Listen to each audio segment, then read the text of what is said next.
Tinawag ng North Korea na isang malaking pagkakamali ng Estados Unidos ang 8 bilyong dolyar na tulong militar nito sa Ukraine. Inanunsyo ni United States President Joe Biden ang tulong nang bumisita si Ukrainian President Volodymyr Zelensky sa Washington.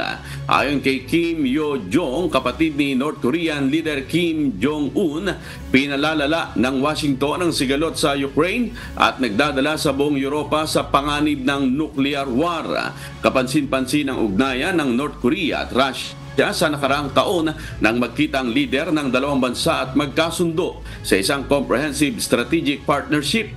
Ayon sa Estados Unidos, nagpadala ang North Korea ng hindi bababa sa 16,500 container ng armas sa Russia simula Setyembre ng nakaraang taon at naglunsad ang Russia ng mga missile mula sa mga shipment na iyon laban sa Ukraine, subalit parehong itinanggi ng mga ito ang kalakalan ng armas.